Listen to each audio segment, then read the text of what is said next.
Good morning everybody. Meron ako ditong mga sako ng feeds. Lalagay ko sa mga alaga na nakascratch kasi baka maarawan sila eh. Mahangin, maaraw, maulan, unpredictable ang panahon ngayon. Kaya nire-ready ko lang. Tapos magbibigay na rin ako ng eggshell sa mga inahin. Ayan, eggshell.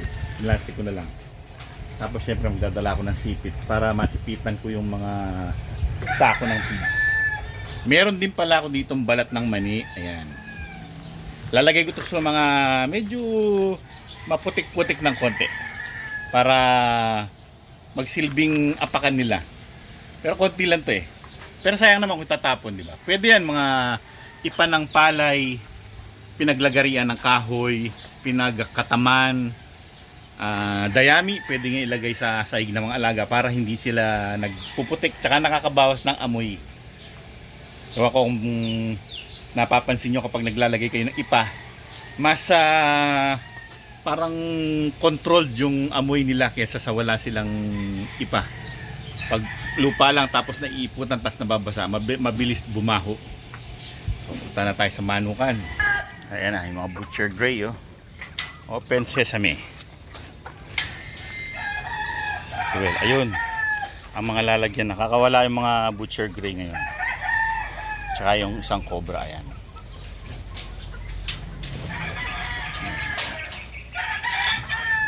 Day out nila ngayon. Day out. So eto yung mga lalagyan ng sako. Kasi tignan nyo naman. Diba? Yung meron silang ano sa taas. Pero yan lang ang nasisilungan. Maganda meron din sa side. Ayun o. Meron ng takip sa harap para yung sikat ng araw matindi man, at least meron silang protection. Pero paano naman kasing panahon eh. Maya-maya kukulimlim, mamaya-maya aambon, mamaya-maya sisikat na matindi yung araw.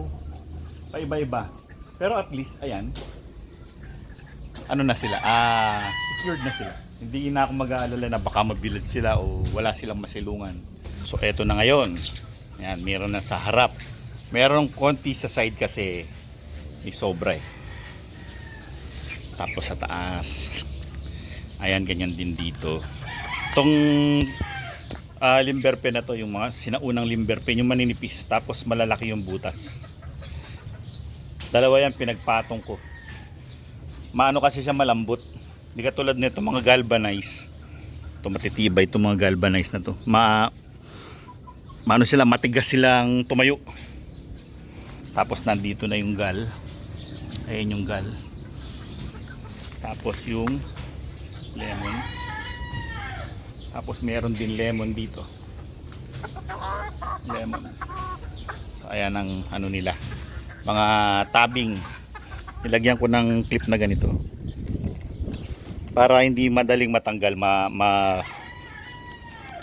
matindi ang kapit ng mga sipit na to. Tapos dito naman puro mga dumalaga na. Ayan. Lemon. Tapos gray Gigi, gray Escolin.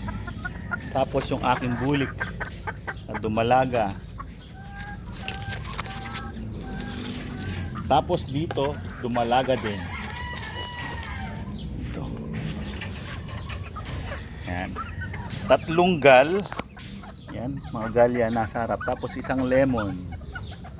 Yan yung lemon. Yan yung mga gal.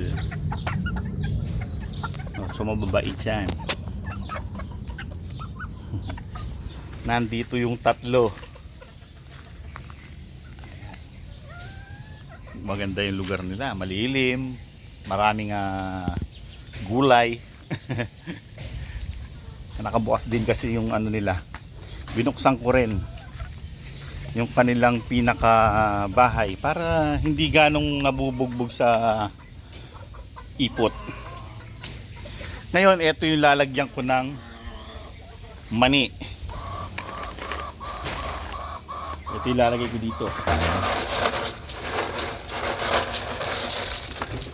Konti lang. Pero pwede na.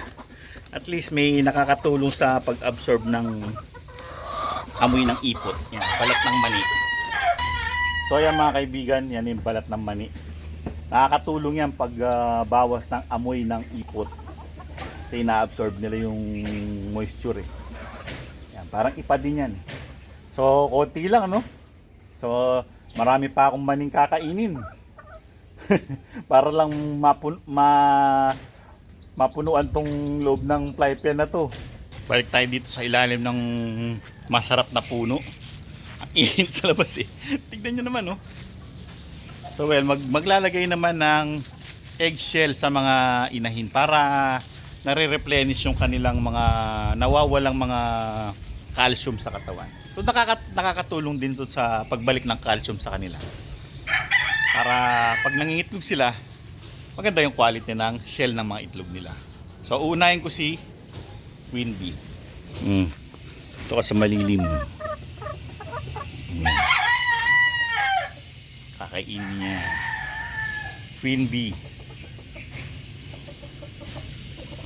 Yung aking bulik. Siya na yung nandito ngayon. Lahat ng mga bulik ko. Yung mga bulik kong tandang nakakawala ngayon. Saan na ba? Ayan, hanapin natin. Nandito sila niyan sa ilalim ng, sabi ko na nga ba eh, litsunan ng manok. Ayun, litsunan ng manok. Ayun sila. Lalaki. Malalaking bulas. Yan o. Ang lalaki nila. High station. Super. Super high station. Mga pao. Yan ang mga buli ko. Magkakasilaki sila. Magkakasintangkad sila. Wala na yung girl dyan. Girl, nandun na sa kabilang fly pen. Sige, walang mga sakit yan. Marungis nga lang. Pero walang mga sakit. Hindi pa nagkaroon ng sakit itong mga to. Yung mga apat na yan. Diba? Ayos diba? So well, balik na tayo sa pagbibigay ng eggshell. Siyempre, pati mga dumalaga, bigyan natin.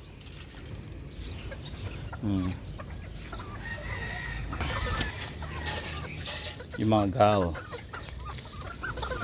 Yan. Siguro siya ang kutsukay nila. Ito, nag-uumpisa na silang mag-itlog. Yung mga butchers namin. Pure butchers. Oh. Sige. Yung lalaki, ganda oh. Sobrang laki ng katawan yan. Solid. Medium station. Yun nga lang yung daliri niya. Putol yung isang daliri. Dahil nung bata siya.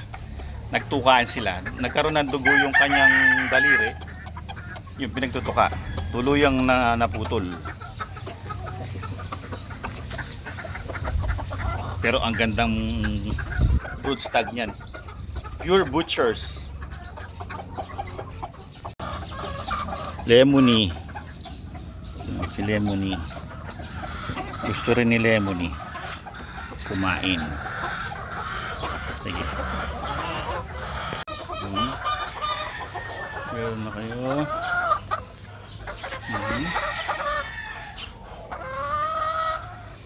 Ikaw, meron ka na rin.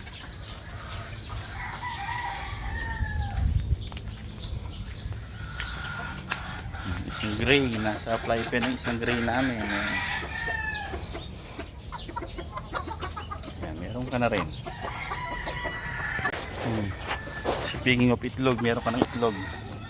Pili natin yung itlog mo. Punta.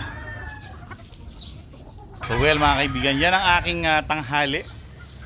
Mula sa paglalagay ng tabing, pagbigay ng balat ng itlog, paglagay ng balat ng mani, at sa pagkuha ko ng mga itlog. Meron pang free itlog oh. So pang ulam na to, tapos na yung breeding season. Well mga kaibigan, maraming salamat sa inyong pagsama sa akin sa aking tanghali. Hanggang sa susunod na episode. Alam.